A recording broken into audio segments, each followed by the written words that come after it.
What have I bought? Everything keeps getting older, from skidders to I don't even know what, but I think this is from the 40s, maybe 50s.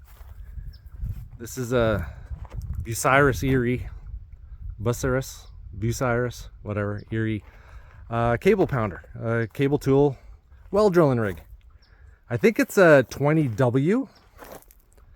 It's got a Ford engine in it with a crankcase full of rust. She's been sitting a while. I think we can make it work. I need some new cable. It has a baler, but it doesn't have the drill stem, or the drill bar, or the drill stem with the cable socket and that. So I gotta track that down. I need to find a new power plant for this. Don't think I'm gonna get that running. Just greased everything up. A bunch of these parts and pieces move actually still, which is pretty good.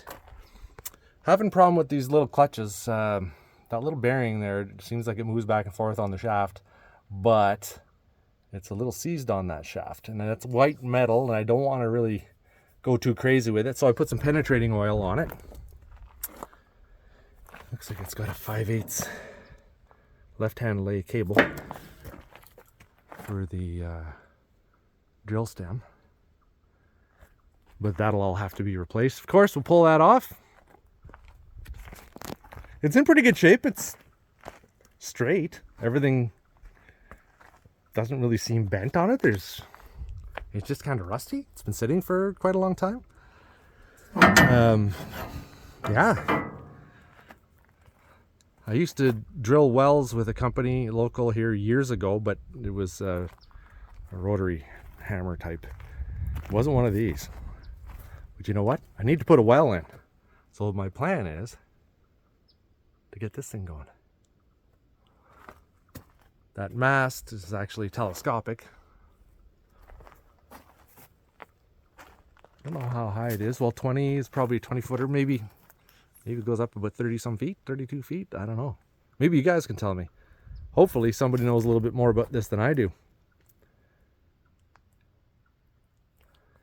Yeah. So it's got, what? Two reels. So a sand reel. The main, what is it? The bull? Geez, what do they call it? The bull reel? I can't even remember. And then there's one down here for the mast. There's another one for well casing reel. Yeah, that's it. Wonder how many hours on it. It's got currently no oil pressure. It's got a Rockford power takeoff. That's kind of seized up as well, but you know what? Jeez.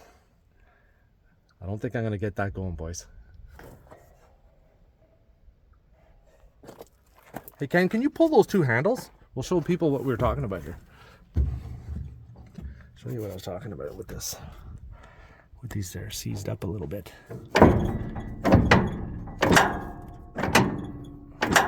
not those. I'm pretty sure those are supposed to engage those fingers there. They're supposed to disengage. They look disengaged kind of right now, but on the other side they're engaged, and it's not sliding on that shaft.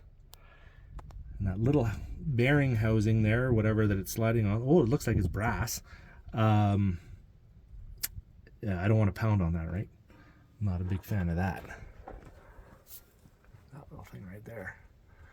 So penetrating oil, let her sit for a while. Anybody have any, those are your clutches. Probably need new pads, probably seized up as well. Everything kind of seems like it's kind of intact. The pinion gears are there. They're not missing any teeth. You know, maybe the company that had this before just sort of swapped out and went to a different type of rig where they could move faster and make more money. Kind of makes sense, right? That's the name of the game these days.